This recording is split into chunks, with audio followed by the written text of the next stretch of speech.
안녕하세요. 30일간의 간헐적 채식 이현주 한약사입니다. 자, 이제 본격적으로 한 달간의 채식을 시작해 볼 건데요. 첫 번째 주에 채식을 시작할 때는 가장 먼저 구체적인 목표를 세우실 것을 추천드립니다.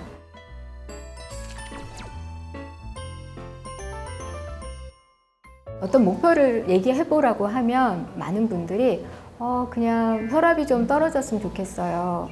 살이 좀 빠졌으면 좋겠어요. 이렇게 좀 뭉뚱그려 이야기를 하시거든요. 근데 그걸 좀 쪼개서 살이 한 달 동안 몇 킬로가 빠지셨으면 좋겠는지, 그리고 한 달을 또 쪼개서 한 주에는 몇 킬로 아니면 몇 그램, 이렇게 구체적으로 계획을 세우시는 겁니다. 그리고 그 구체적인 계획들을 도달하기 위해서 내가 바꿔야 될 것과 그리고 유지해야 될 것들을 구체적으로 기록해 보시는 것이 중요합니다. 여러분들은 생각보다 많은 걸 알고 계십니다. 단지 실천을 안 하실 뿐이죠.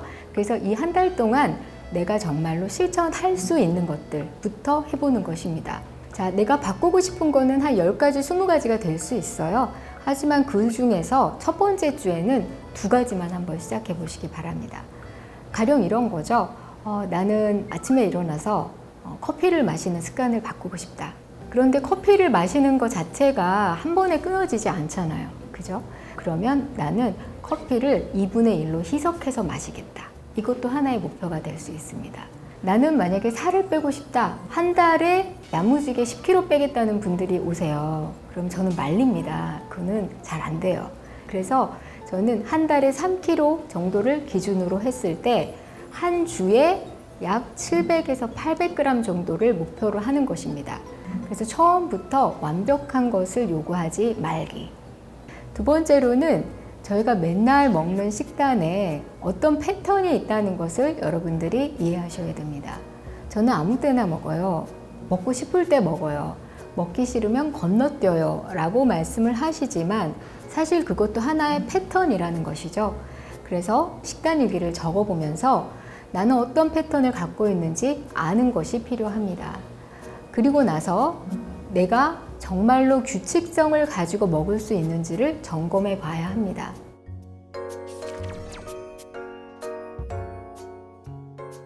많은 여성들이 억울해 하시는 지점이 있는데요. 나는 물만 먹어도 살이 쪄요.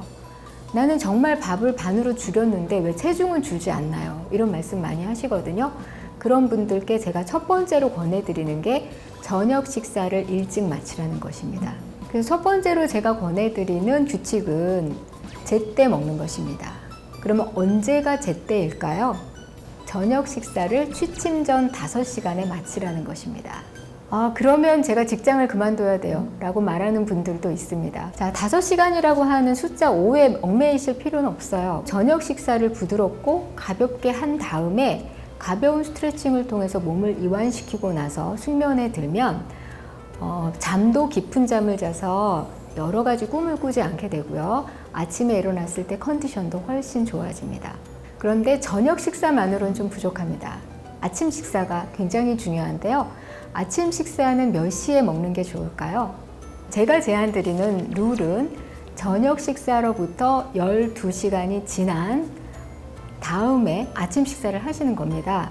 저희가 12시간의 공복 기간 동안 우리는 잠을 자지만 우리 몸 안에서는 부단히 열심히 우리가 저녁에 먹은 것들을 소화하고 흡수하고 대사하는 과정을 통해서 일을 열심히 합니다. 특히 위와 소장과 간에서 그런 일들을 하는데요.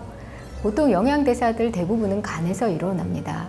그래서 12시간의 공복 후에는 간이 어느 정도의 일을 마친 상태에서 대사의 잉여물들을 독소로 배출하는 시간이 바로 아침입니다.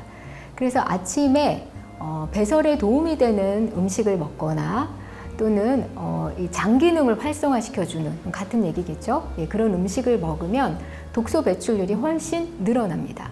그래서 아침에는 가볍고 부드럽게 먹되 독소 배출에, 즉 장을 튼튼하게 하는 음식을 먹어라. 대표적인 거로는 우리 전통 식단 중에서 뭐 청국장이라든지, 그죠? 낫또라든지 이런 건데 아침부터 청국장 찌개를 끓여 먹는 게 부담이 될 수도 있잖아요. 그래서 저는 요거트를 직접 발효시켜서 먹습니다. 자, 그래서 아침 루틴 두 번째 말씀드렸습니다. 12시간의 공복 이후에 첫 번째 식사를 부드럽고 따뜻하고 배설에 도움이 되는 식재료를 선택해라. 그러면 점심은 어떤 걸 드시면 좋을까요? 점심은 해가 중천에 떠올라 있잖아요. 그래서 우리가 에너지 소비가 좀 많습니다. 그래서 이럴 때는 영양과 에너지를 충분히 공급해 주어야 합니다. 제가 제안드리고 싶은 것은 영양 밀도가 높은 식단을 구성하라입니다. 영양 밀도가 높은 것을 생각하면 단백질이 많은 음식인가? 고기를 먹어야 되나? 이렇게 생각하시지만 영양 밀도가 가장 높은 음식은 현미입니다. 다시 말해서 현미와 같은 통곡류인데요. 현미는 탄수화물만 있는 것이 아니라 거기에 단백질, 지방, 그리고 미량 영양소들이 아주 다이나믹하게 한 그 식품 하나에 밀도 있게 모여 있습니다. 그래서 통곡식을 먹는 것은 모든 영양의 종합 비타민을 먹는 것과 같습니다. 물론 현미에도 부족한 영양소가 있기 때문에 콩이나 다른 채소들과 같이 곁들여 먹어야 되겠지만 영양 밀도가 가장 높은 음식을 선택하라고 하면 통곡류를 저는 적극 추천드립니다. 그래서 점심에는 통곡류를 기반으로 해서 다양한 채소들의 궁합을 고려한 컬러 푸드로 구성을 해서 채식을 구성하시기 바랍니다. 그 다음에 두 번째 주가 되면 채식답게 먹는 연습을 하는 것이 중요합니다.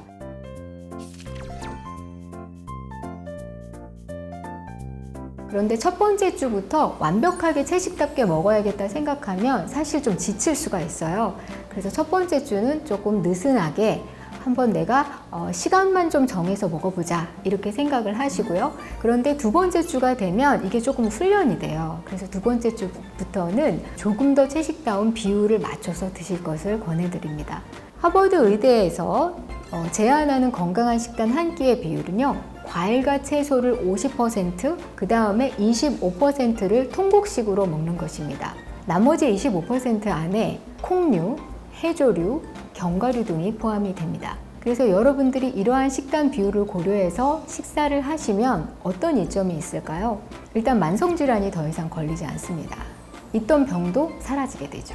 자, 두 번째로 어떤 것이 좋냐면 뱃살이 들어갑니다. 그래서 S라인이 생기기 시작합니다.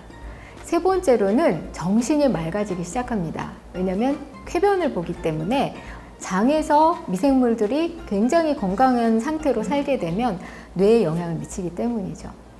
간헐적 채식에서는 비건을 권장하지만 너무 과하게 한 번에 모든 걸 다 해야 된다라는 부담을 일단 내려놓으시고요. 내가 무엇 때문에 이 한 달의 여행을 하기로 했는지 조금 자기 자신에게 집중하는 그런 동기를 찾아서 진행해 보시면 좋겠습니다. 이 영상이 도움이 되셨다면 구독, 좋아요, 알림 설정 부탁드립니다. 꼭 해주세요.